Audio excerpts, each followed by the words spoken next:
Everyone, इस video में मैं आपके लिए डी ब्लॉक एलिमेंट का सबसे हॉट फेवरेट टॉपिक, सबसे इंपॉर्टेंट टॉपिक जिससे हर बार क्वेश्चन आता है भाई समाया, वो लेकर के आया हूं। तो वो टॉपिक है ionisation energy of D block element. ठीक हो गया भाई। तो इस लेक्चर में हम बात करेंगे, सबसे पहले हम बात करेंगे आयनाइजेशन एनर्जी होती क्या है समाया, आयनाइजेशन एनर्जी की डेफिनेशन। ठीक हो गया। उसके बाद हम बात करेंगे trend in period, trend in period कि किस तरह से पीरियड में आयनाइजेशन एनर्जी वेरी हो रही है। ठीक हो गया। हम बात करेंगे 3D एलिमेंट्स की। ठीक हो गया, 3D एलिमेंट्स की। फिर उसके बाद बात करेंगे ट्रेंड इन ग्रुप में, ट्रेंड इन ग्रुप कि ग्रुप में आयनाइजेशन एनर्जी किस तरह से वेरी होती है। ठीक हो गया। 3D, 4D और 5D की बात करेंगे। देन उसके बाद जब मुझे पूरा कॉन्सेप्ट समझ में आ जाएगा तो हम कुछ प्रीवियस ईयर क्वेश्चन करेंगे। क्या करेंगे? प्रीवियस ईयर क्वेश्चन समाया, प्रीवियस ईयर क्वेश्चन। तो भाई देखो, सबसे पहले हम बात करेंगे आयनाइजेशन एनर्जी होता क्या है। देखो भाई, मेरे पास एक आइसोलेटेड गैसियस एटॉम है। क्या है? Isolated gaseous atom. क्या है? आइसोलेटेड गैसियस एटम है। ठीक हो गया भाई। आइसोलेटेड गैसियस एटम का मतलब है जो भी मेटल है सामाया वो किसी और चीज के कांटेक्ट में नहीं है, वो अकेला है। आइसोलेटेड गैसियस एटम मेरे पास है। मैंने क्या किया, उसको मेटल आयन में कन्वर्ट किया। ठीक हो गया भाई। उससे एक इलेक्ट्रॉन बाहर निकाला। एक इलेक्ट्रॉन बाहर निकालने के लिए जितनी अमाउंट ऑफ एनर्जी दी जाएगी सामाया, जितनी अमाउंट ऑफ एनर्जी दी जाएगी उस एनर्जी को बोलते हैं आयनाइजेशन एनर्जी। क्या बोलते हैं? Ionisation energy. तो आयनाइजेशन एनर्जी समझ में आ गया होगा भाई समाया। क्या बोला? मेरे पास एक आइसोलेटेड गैसियस एटॉम है, इसको मेटल कटायन में बदलना है। ठीक हो गया। मींस एक इलेक्ट्रॉन बाहर निकालना है। तो एक इलेक्ट्रॉन बाहर निकालने के लिए जितनी अमाउंट ऑफ एनर्जी दी जाएगी उस एनर्जी को बोलते हैं आयनाइजेशन एनर्जी। ठीक हो गया। अगर पहला इलेक्ट्रॉन निकाला, लेट अस सपोज मेरे पास ये मेटल है। ठीक हो गया भाई। इस मेटल से मैंने एक इलेक्ट्रॉन बाहर कर दिया, M प्लस एक इलेक्ट्रॉन। ठीक है भाई। तो याद रखना, जो भी एनर्जी तुम दोगे, जो भी एनर्जी तुम दोगे भाई, ठीक हो गया, इस एनर्जी को बोलेंगे फर्स्ट आयनाइजेशन एनर्जी। क्या बोलेंगे? First ionization energy. First ionization energy. अगर देखो, अगर सेकेंड इलेक्ट्रॉन निकाला, इसका सेकेंड इलेक्ट्रॉन निकाला, यानी कि ये M+2 में कन्वर्ट हुआ, एक इलेक्ट्रॉन और बाहर हो गया, तो इसको फिर अमाउंट ऑफ एनर्जी दी जाएगी और इसको क्या बोलेंगे? इसको बोलेंगे सेकेंड आयनाइजेशन एनर्जी। क्या बोलेंगे? Second ionization energy. Second ionization energy. ठीक हो गया भाई। इतना कॉन्सेप्ट मुझे अच्छे से आ गया। ये वाला हुआ फर्स्ट आयनाइजेशन एनर्जी और ये वाला हुआ सेकेंड आयनाइजेशन एनर्जी। ठीक है। देखो भाई, एक और इलेक्ट्रॉन निकाल दिया, मतलब +2 को +3 में कन्वर्ट कर दिया। ठीक है। तो क्या हुआ? एक इलेक्ट्रॉन निकल गया। फिर जो भी तुमने एनर्जी दी, इसको क्या बोलेंगे? इसको बोलेंगे थर्ड आयनाइजेशन एनर्जी। क्या बोलेंगे? Third ionization energy. ठीक है भाई, ये हो गया तुम्हारा थर्ड आयनाइजेशन एनर्जी। ठीक है। अगर एक इलेक्ट्रॉन निकाला तो उसको बोल दिया फर्स्ट आयनाइजेशन एनर्जी। दो इलेक्ट्रॉन निकाले तो सेकेंड आयनाइजेशन एनर्जी। तीन इलेक्ट्रॉन निकाले तो उसको क्या बोल दिया? Third ionization energy. ठीक हो गया भाई। फोर्थ आयनाइजेशन एनर्जी नहीं होती है। क्यों नहीं होती है? लाइफ में लगाओ इस चीज को, लाइफ में। पहली बार तुमने एक आदमी को बेवकूफ बनाया समाया, उससे कुछ चीज ले ली, इलेक्ट्रॉन को मैंने कुछ चीज बोला है। ठीक हो गया। बेवकूफ बना करके पहली बार कुछ चीज ले ली। ठीक हो गया। वो आराम से बेवकूफ बन गया। दूसरी बार तुमने क्या किया? बेवकूफ बनाया और दूसरी चीज भी ले ली, फिर भी वो बेवकूफ बन गया। ठीक है।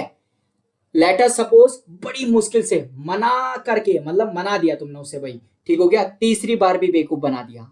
ठीक है। लेकिन अब वो बार बार बेवकूफ थोड़ी ना बनेगा। तो चौथा इलेक्ट्रॉन निकालना बहुत हार्ड है भाई, बहुत मुश्किल है, नहीं निकलता है। इसलिए थर्ड आयनाइजेशन एनर्जी तक ही जाते हैं। ठीक हो गया।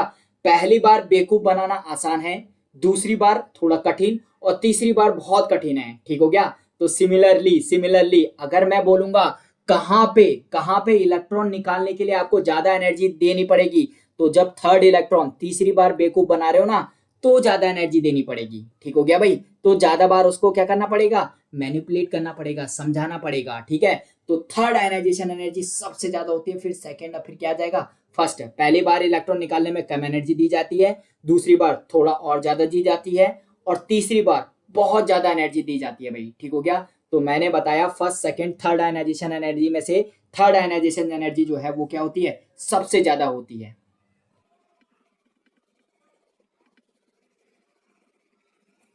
देखो भाई, एक बहुत पते की बात को रिमार्क करके लिखो। ठीक हो गया। इसे रिमार्क करके लिखो भाई।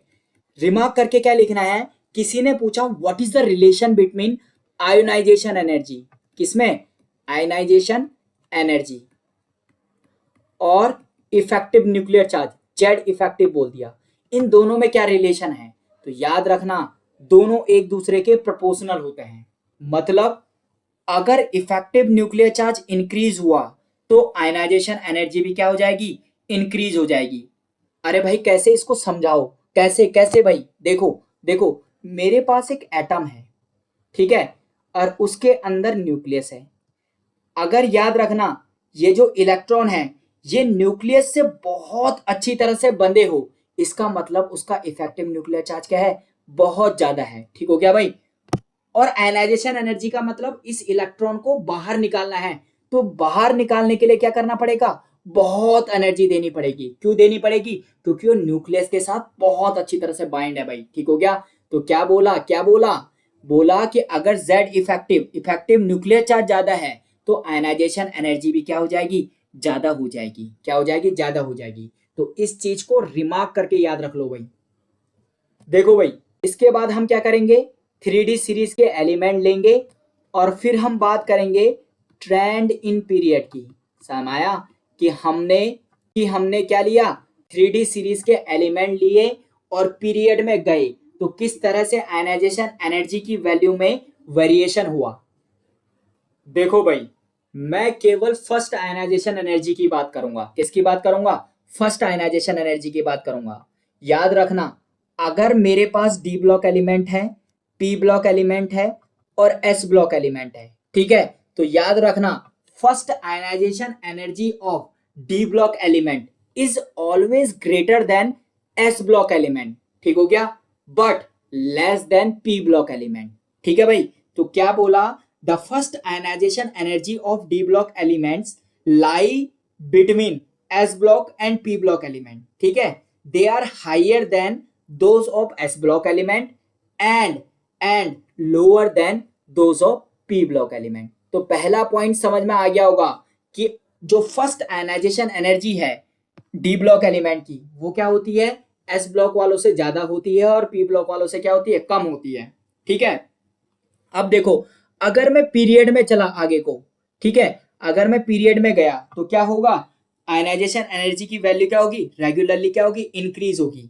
जैसे जैसे एटॉमिक नंबर इंक्रीज होगा आयनाइजेशन एनर्जी की वैल्यू क्या हो जाएगी, इंक्रीज हो जाएगी। तो क्या बोला, the ionization energy gradually increases. लिख देता हूं, the ionization energy, the ionization energy gradually increases, gradually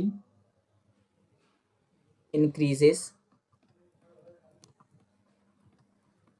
with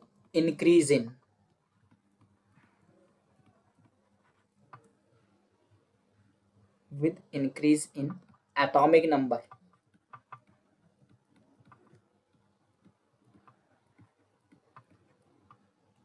along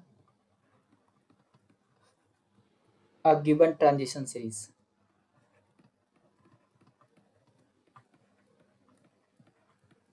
given transition series. ठीक हो गया कि जैसे जैसे मैं पीरियड में लेफ्ट से राइट की तरफ को गया तो जो हमारे पास आयनाइजेशन एनर्जी की वैल्यू थी वो क्या हो गई, रेगुलरली इंक्रीज हो गई। अब ऐसा क्यों हुआ, उसका रीजन देखो। देखो भाई, देखो भाई, पहले मैं ट्रेंड लिख लेता हूं।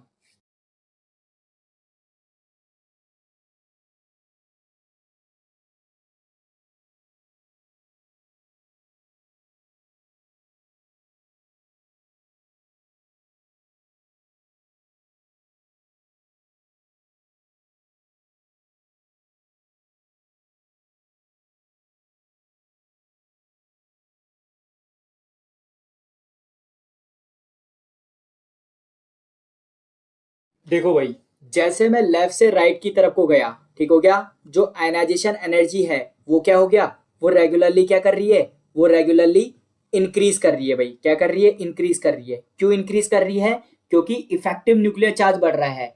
यहाँ पे जो एटॉमिक नंबर है Z बराबर कितना है 21, ये कितना होता है 22, ये कितना हो गया 23, ये कितना हो गया 24, और इस तरह से आगे बढ़ते जाओगे तो ये कहाँ तक आ जाएगा, 30 तक आ जाएगा।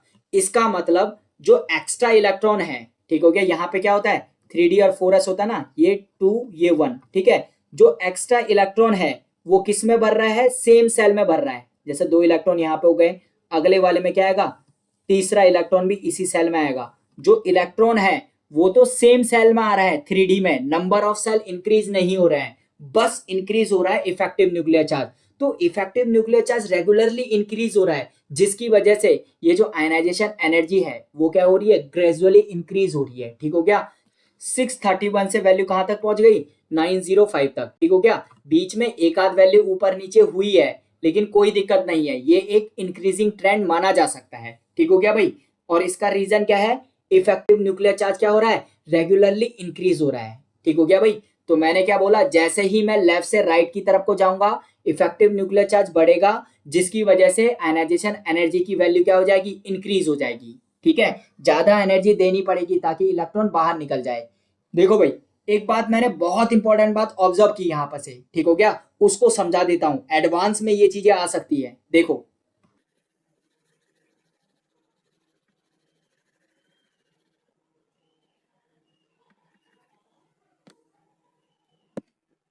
देखो भाई, जो दो सक्सेसिव एलिमेंट है, चाहे मैंने स्कैंडियम और टाइटेनियम की बात की, इन दोनों के बीच में गैप इंक्रीमेंट जो हुआ है वो बहुत कम हुआ है। ठीक है, चाहे इन दोनों की ही बात कर लो, ठीक हो गया, चाहे इन दोनों की ही बात कर लो, जो डिफरेंस है वो ज्यादा नहीं है। समाया, जो डिफरेंस है क्या है, वो ज्यादा नहीं है। ठीक है भाई, ये जो वैल्यूज है वो है किलो जूल पर मोल में।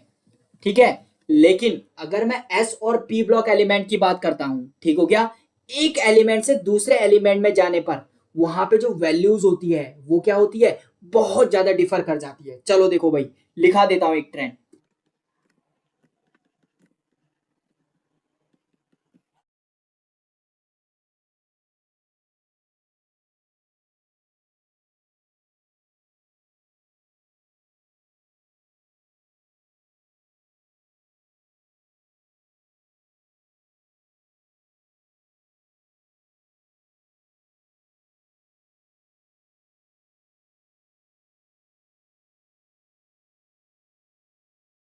देखो भाई, क्या बोला था, अगर मैं डी ब्लॉक एलिमेंट की बात करूंगा तो जो दो सक्सेसिव एलिमेंट है उनके बीच जो आयनाइजेशन एनर्जी का डिफरेंस है वो क्या है, बहुत कम है, लेस है, बहुत कम है। ठीक हो गया, लेकिन अगर मैं पी ब्लॉक एलिमेंट की बात करूं और एस ब्लॉक के एलिमेंट की बात करूं, यहां पर से यहां तक का डिफरेंस बताओ भाई, मोटा मोटी अगर मैं बात करूं तो 200 का डिफरेंस आ गया है। ठीक है, यहां से यहां तक 400 का डिफरेंस आ गया है।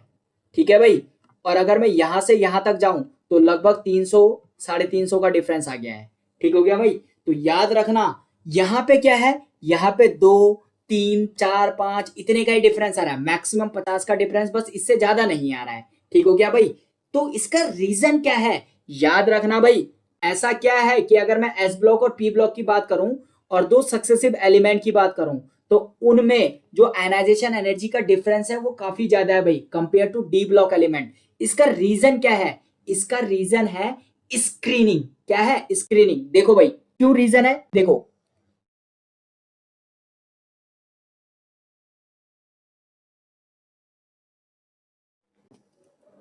देखो भाई, जो स्कैंडियम है उसका जो इलेक्ट्रॉनिक कॉन्फ़िगरेशन है 3D1 4s2 है। टाइटेनियम का जो होता है वो क्या होता है, 3D2 4s2। ठीक है, उसके बाद जो वेनेडियम है क्या होता है, 3D3 4s2। क्रोमियम जो है उसका कितना होता है, 3D5 4s1। ठीक है भाई, और याद रखना लास्ट में अगर जिंक की बात करूं तो कितना होता है, 3D10 और 4s2। यहां पे देख रहे हो, यहां पे देख रहे हो, न्यूक्लियर चार्ज तो लगातार इंक्रीज कर रहा है, न्यूक्लियर चार्ज तो लगातार इंक्रीज कर रहा है। यहां पे कितना था 21, यहाँ पे क्या है 22, यहाँ पे कितना है 23। लेकिन याद रखना इनर शेल में इलेक्ट्रॉन भी बढ़ते जा रहे हैं, इनर शेल में इलेक्ट्रॉन भी क्या हो रहे हैं, बढ़ते जा रहे हैं। देख रहे हो, पहले 1 इलेक्ट्रॉन था, फिर 2 इलेक्ट्रॉन हो गए, फिर 3 इलेक्ट्रॉन हो गए, फिर 4 इलेक्ट्रॉन हो गए, और आगे को बढ़ते रहोगे तो 10 इलेक्ट्रॉन हो गए। ठीक हो गया भाई। तो क्या हुआ भाई, ज्यादा इलेक्ट्रॉन होने की वजह से, ज्यादा इलेक्ट्रॉन होने की वजह से इलेक्ट्रॉन क्या कर जा रहे हैं, इलेक्ट्रॉन क्या कर जा रहे हैं, अंदर एक स्क्रीन तैयार कर रहे हैं। ठीक हो गया। देखो भाई, अंदर वाले जो इलेक्ट्रॉन है वो एक स्क्रीन तैयार कर दे रहे हैं। ठीक हो गया, ताकि जो बाहर वाले इलेक्ट्रॉन है वो न्यूक्लियस के चार्ज को एक्सपीरियंस ना करे और बाहर की तरफ को क्या कर जाए, मूव कर जाए। इसका मतलब वो एक तरह से क्या कर रहे हैं, स्क्रीन तैयार कर रहे हैं, और न्यूक्लियस के जो चार्ज है, इफेक्टिव न्यूक्लियर चार्ज, उसको क्या कर रहा है, रिड्यूस कर रहा है, जिसके कारण कम एनर्जी लगानी पड़ रही है और इलेक्ट्रॉन क्या हो जा रहा है, बाहर भाग जा रहा है। ठीक हो गया। तो इस वजह से दो सक्सेसिव आयनाइजेशन एनर्जी के बीच में ज्यादा डिफरेंस नहीं है। ये डिफरेंस किस वजह से नहीं है, इसका रीजन है स्क्रीनिंग। तो इस स्क्रीनिंग फील्ड इफेक्ट की वजह से इफेक्टिव न्यूक्लियर चार्ज रिड्यूस हो जा रहा है, जिसकी वजह से ज्यादा अमाउंट ऑफ एनर्जी नहीं देनी पड़ रही है। ठीक हो गया भाई। और इस वजह से दो सक्सेसिव आयनाइजेशन एनर्जी के बीच में जो डिफरेंस है वो क्या है, कम है। अगर मैं ट्रेंड इन पीरियड की बात करूं तो मैंने क्या बोला था, मैंने बोला था जो डी ब्लॉक एलिमेंट होता है उसकी ionization energy S block element से तो ज्यादा ही होती है और पी ब्लॉक एलिमेंट से क्या होती है, कम होती है। जैसे जैसे मैं पीरियड में आगे की तरफ को बढ़ रहा था भाई, ठीक है, पीरियड में आगे की तरफ को बढ़ रहा था, जो आयनाइजेशन एनर्जी है वो ग्रेजुअली क्या हो रही है, इंक्रीज हो रही है। और दो सक्सेसिव आयनाइजेशन एनर्जी के बीच का जो डिफरेंस है डी ब्लॉक एलिमेंट में, वो क्या है, एस और पी ब्लॉक एलिमेंट के मुकाबले बहुत कम है। देखा था ना कि एस और पी ब्लॉक एलिमेंट में ये 200 और 400 का गैप बन जाता है, लेकिन यहाँ पे 2, 4 और मैक्सिमम 50 का ही गैप है। ठीक हो गया भाई। तो ऐसा क्यों, इसका रीजन है इफेक्टिव न्यूक्लियर चार्ज तो बढ़ता रह रहा है, लेकिन सील्डिंग भी बढ़ रही है, और इस सील्डिंग की वजह से इफेक्टिव न्यूक्लियर चार्ज जो है वो क्या हो जा रहा है, कम हो जा रहा है, और दो सक्सेसिव आयनाइजेशन एनर्जी के बीच का जो डिफरेंस है वो क्या हो जा रहा है, रिड्यूस हो जा रहा है भाई, बहुत कम हो रहा है। ठीक है, तो ये था ट्रेंड इन पीरियड। अब बात करेंगे ट्रेंड इन ग्रुप की। देखो भाई, अब बात करेंगे ट्रेंड इन ग्रुप, ट्रेंड इन ग्रुप कि ग्रुप में क्या हो रहा है भाई। हम जैसे 3D से 4D की तरफ को बढ़ रहे हैं और 4D से 5D की तरफ को बढ़ रहे हैं, तो आयनाइजेशन एनर्जी का वेरिएशन क्या है, 3D से 4D गए, 4D से 5D गए, तो मुझे बताना है कि आयनाइजेशन एनर्जी का वेरिएशन क्या है। तो देखो भाई, बहुत इंटरेस्टिंग है ये चीज, बहुत इंटरेस्टिंग। देखो देखो देखो भाई, अगर आप लोग मुझसे पूछोगे 3D 4D और 5D में से सबसे ज्यादा आयनाइजेशन एनर्जी किसकी होती है, तो मैं क्या बोलूंगा, 5D की बोलूंगा। इसकी बोलूंगा 5D की। 3D और 4D में कोई रेगुलर ट्रेंड नहीं होता है। ठीक है, अब मैं बात करूंगा कि 5D की होती क्यों है इतनी ज्यादा। देखो देखो 5D क्या है, ला हफ्ता वरे, ला हफ्ता व रे। ठीक है, इसके बाद ऑस्मियम इरिडियम टाइप का ये आता है। तो देखो भाई, अगर मैं 5D एलिमेंट्स की बात करूं, तो अगर मैंने हॉफनियम की बात की, तो हॉफनियम में क्या होता है, हॉफनियम में आता है जीनॉन एक्सन, कितना होता है 54। ठीक है, फिर क्या आता है 4f 5d और 6s। ठीक है, तो 4f में कितने होते हैं, यहाँ पे टोटल 14 इलेक्ट्रॉन होते हैं, यहाँ पे 2 इलेक्ट्रॉन होते हैं, और याद रखना यहाँ पे कितना इलेक्ट्रॉन होता है, यहाँ पे भी 2 इलेक्ट्रॉन होता है। सिमिलरली इसका क्या होगा, इसका होगा 4f14 5d और क्या आ जाएगा 6s। ठीक है, यहाँ पे 2 और इसमें कितना हो जाएगा 3। याद रखो भाई, मैंने सील्डिंग का कॉन्सेप्ट पढ़ाया है। ठीक हो गया, अगर s p d और f ऑर्बिटल है तो बताओ भाई किसकी सील्डिंग पुअर होगी, तो सबसे पुअर सील्डिंग जो है वो किसकी होगी, f की, सबसे गंदी सील्डिंग। तो सबसे अच्छी सील्डिंग है s, फिर p और फिर उसके बाद किसकी है, d की। याद रखना यहाँ पे 14 इलेक्ट्रॉन कहाँ जा रहे हैं, f ऑर्बिटल में जा रहे हैं, और f ऑर्बिटल की जो सील्डिंग होती है वो क्या होती है, बहुत बेकार होती है, बहुत ही बेकार। ठीक हो गया, जिसके कारण क्या होगा, सील्डिंग हो नहीं पाएगी, और ये जो वैलेंस सेल के इलेक्ट्रॉन है ये न्यूक्लियस की तरफ को क्या हो जाएंगे, बहुत अच्छे से अट्रैक्ट हो जाएंगे, बहुत अच्छे से अट्रैक्ट हो जाएंगे। और याद रखना, जब ये न्यूक्लियस से बहुत अच्छी तरह से अट्रैक्ट हो गए तो याद रखना इलेक्ट्रॉनों को बाहर निकालना इतना आसान नहीं होगा। इसलिए मैं बोल रहा हूं 3D 4D और 5D में से 5D की आयनाइजेशन एनर्जी क्या होती है, ज्यादा होती है। ठीक है भाई, ज्यादा होती है। तो ये बताया ट्रेंड इन ग्रुप। 3D और 4D के बारे में मैं कुछ नहीं बोल सकता, दोनों का पूरा इरेगुलर ट्रेंड है भाई। ठीक है, अब देखो भाई कुछ प्रीवियस ईयर क्वेश्चन कर लेते हैं। देखो भाई कुछ क्वेश्चन कर लेते हैं ताकि आप लोगों को कोई परेशानी ना आए भाई। ठीक हो गया, सबसे हॉट फेवरेट टॉपिक है, सबसे हॉट फेवरेट टॉपिक। अगर आता है तो एकदम से आंसर लगेगा इसका। तो देखो भाई 19th क्वेश्चन 2008 में आया हुआ है भाई नीट में, और ये 2005 में आया हुआ है, और ये 23 वाला जो है वो 2005 में आया हुआ है। तो पहले 19th क्वेश्चन कर लेते हैं भाई। क्या बताना है, the correct order of decreasing second ionization enthalpy. समाया डिक्रीजिंग ऑर्डर बताना है। क्या बताना है, डिक्रीजिंग ऑर्डर। तो देखो भाई डिक्रीजिंग ऑर्डर बताना है। देखो भाई क्या क्या दे रखे हैं, सबसे पहले टाइटेनियम, फिर उसके बाद वेनेडियम, फिर उसके बाद क्रोमियम, और इसके बाद क्या है एमएन। सबसे पहले इस क्वेश्चन में देखो भाई, इस टाइप की क्वेश्चन में सबसे पहले इलेक्ट्रॉनिक कॉन्फ़िगरेशन लिखो। टाइटेनियम का कितना होता है 22, यानी कि 3D और 4s में लिखो भाई। ये कितना आएगा 2, और ये भी कितना आएगा 2। वेनेडियम का कितना होता है 23, 3D 3 4s2। क्रोमियम का कितना होगा 3D 5 4s1, और Mn का कितना होगा 3D 5 और 4s2। पहले इलेक्ट्रॉन निकाला, फर्स्ट आयनाइजेशन एनर्जी देखो। देखो भाई फर्स्ट आयनाइजेशन एनर्जी के बाद ये क्या हो जाएगा टाइटेनियम, वो कितना होगा 3D2 4s1। अगला वाला क्या होगा 3D और 4s, s से एक इलेक्ट्रॉन चले जाएगा, और क्या बचेगा 3D में 3 बचेंगे। इस वाले में 3D5 और क्या बचेगा 4s0। ठीक है, और यहाँ पे क्या बचेगा 3D5 और 4s1। अब देखो बात करेंगे सेकेंड आयनाइजेशन एनर्जी की। किसकी बात करेंगे, सेकेंड आयनाइजेशन एनर्जी की। तो सेकेंड आयनाइजेशन एनर्जी में क्या हो जाएगा 3D2 4s0। यहाँ पे क्या हो जाएगा 3D3 4s0। यहाँ पे कितना हो जाएगा 3D4 4s0, और यहाँ पे कितना हो जाएगा 3D5 और 4s0।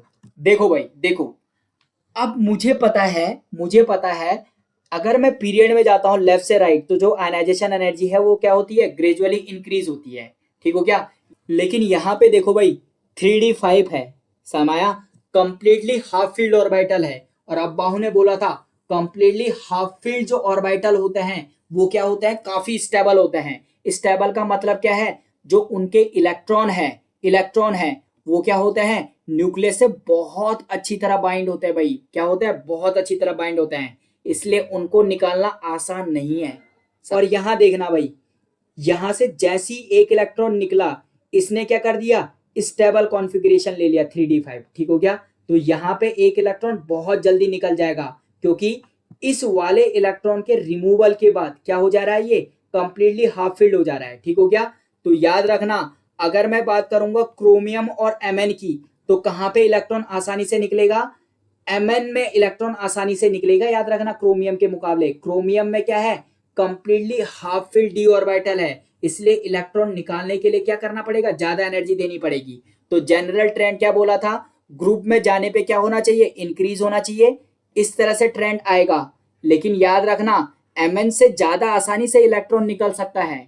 ठीक हो गया, +2 की अगर मैं बात करूं तो जो ट्रेंड है वो क्या हो जाएगा, टाइटेनियम वेनेडियम क्रोमियम नहीं आएगा, पहले क्या आएगा Mn, और फिर क्या आएगा क्रोमियम। ठीक हो गया भाई, तो लेफ्ट से राइट जाने पे आयनाइजेशन एनर्जी इंक्रीज होती है। क्या होती है, इंक्रीज होती है। ठीक हो गया भाई, इंक्रीज होती है, ये इंक्रीजिंग ऑर्डर है। और डिक्रीजिंग ऑर्डर की बात करूं तो क्या आ जाएगा क्रोमियम, देन उसके बाद आएगा Mn, फिर आएगा वेनेडियम, और फिर उसके बाद क्या आएगा टाइटेनियम।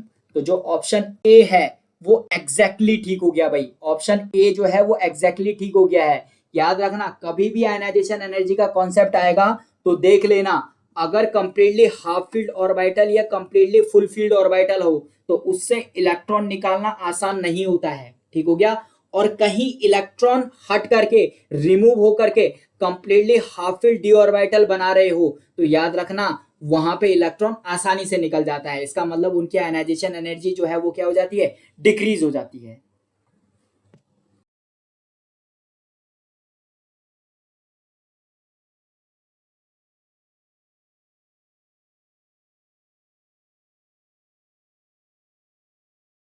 बात करते हैं 23 वाले क्वेश्चन की। किसकी बात करते हैं? 23 वाले क्वेश्चन की। इसमें क्या दिया है? इसमें दिया है 4 successive number of first row transition element. ठीक है भाई, 3D सीरीज के कुछ एलिमेंट दे रखे हैं लगातार वाले। उसने बोला है विच वन ऑफ देम, मतलब उनमें से कौन सा सबसे हाईएस्ट थर्ड आयनाइजेशन एनर्जी रखेगा भाई। थर्ड आयनाइजेशन एनर्जी का मतलब क्या हुआ? 3 इलेक्ट्रॉन निकालने हैं। ठीक हो गया भाई। तो देखो देखो, पहला है वेनेडियम, दूसरा है क्रोमियम, तीसरा है मैग्नीज और चौथा है आयरन Fe। ठीक हो गया भाई। किस में थर्ड इलेक्ट्रॉन निकालने के लिए सबसे ज्यादा एनर्जी देनी पड़ेगी? ठीक है, तो इनका जो एटॉमिक नंबर होता है वो होता है, इसका होता है 23, इसका होता है 24, ये होता है 25 और ये होता है 26। ठीक है भाई। तो ये वाला जो होता है इसको बोलते हैं 3D और 4s। कितना हो गया? 2 और यहाँ पे कितना हो गया? 3। इस वाले में कितना हो गया? 3D5 4s1। अगले वाले में क्या हो गया? 3D5 4s2। और लास्ट वाले में कितना हो गया? 3D6 और 4s2। ठीक हो गया भाई। अगर पहला इलेक्ट्रॉन निकला, फर्स्ट आयनाइजेशन एनर्जी की अगर मैं बात करूंगा, ठीक हो गया, तो क्या हो जाएगा? 3D और 4s कितना हो जाएगा? 1 और यहाँ कितना होगा? 3। ये आएगा 3D और 4s, ये कितना हो जाएगा? 0। यहाँ पे कितना आएगा? 5। देन 3D और क्या आएगा? 4s, ये हो जाएगा 1। यहाँ पे कितना आएगा? 5। और फिर कितना आएगा?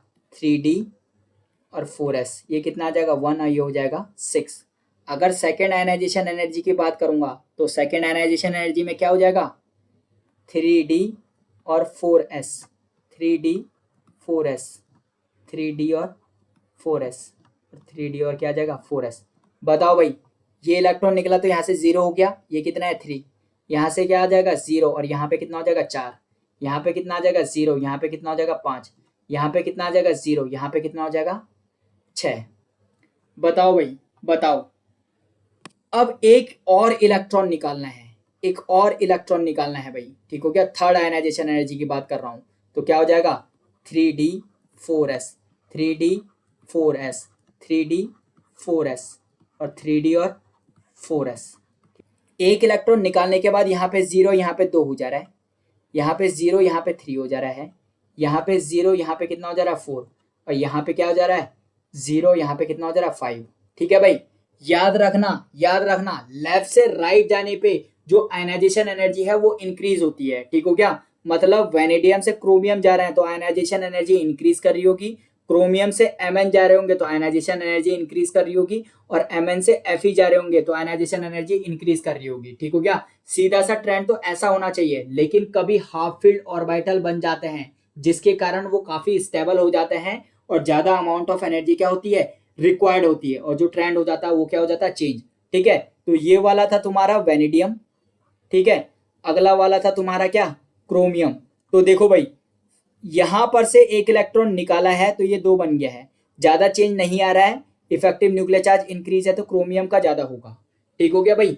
देखो भाई, अगर Mn के केस में देखो तो यहाँ पे 5 इलेक्ट्रॉन बचे हैं, एक इलेक्ट्रॉन जाना है, तो एक इलेक्ट्रॉन जाकर के कितना हो जाएगा? 4। लेकिन ये 5 है, 5 का मतलब completely half field D orbital है। यहां से इलेक्ट्रॉन जाना बहुत आसान नहीं है भाई, बहुत मेहनत करनी पड़ेगी। ठीक हो गया।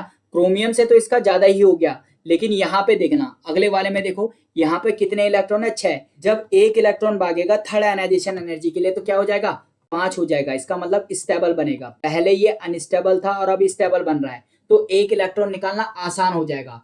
इसका मतलब Mn+3 की अगर मैं बात करूं और Fe+3 की अगर मैं बात करूं तो कहां पे इलेक्ट्रॉन निकालना मुश्किल है? याद रखना, ये स्टेबल था, 3D5 था, तो यहाँ पे इलेक्ट्रॉन निकालना क्या है? मुश्किल है। ठीक हो गया। तो जो ट्रेंड बैठा वो ट्रेंड कैसे बैठा? पहले था वेनेडियम, फिर उसके बाद आएगा क्रोमियम, फिर उसके बाद आएगा Fe+3 और देन उसके बाद क्या आएगा? Mn+3। तो सबसे ज्यादा जो आया, सबसे ज्यादा जो आया वो किसका आया? Mn+3 का आया भाई। किसका आया? Mn+3 का। तो जो ऑप्शन है वो क्या हो जाएगा? सी सही हो जाएगा। क्या हो जाएगा? सी जो है वो एग्जैक्टली ठीक हो जाएगा भाई। ठीक हो गया। तो फंडा क्या लगाना है? Completely half field D orbital ज्यादा स्टेबल होते हैं, जिसकी वजह से इलेक्ट्रॉन को निकालने के लिए ज्यादा एनर्जी का रिक्वायरमेंट होगा और आयनाइजेशन एनर्जी क्या हो जाएगी? बढ़ जाएगी भाई। ठीक हो गया। तो जो पूरी डिटेलिंग है आयनाइजेशन एनर्जी की वो मैंने आपके सामने खोल के रख दी भाई। ठीक हो गया। अब आपकी मर्जी, आप जितना लेना चाहो। ठीक हो गया भाई। तो होप आप लोगों को ये वीडियो काफी पसंद आई होगी। इस वीडियो में इतना ही। Thanks for watching. Happy learning.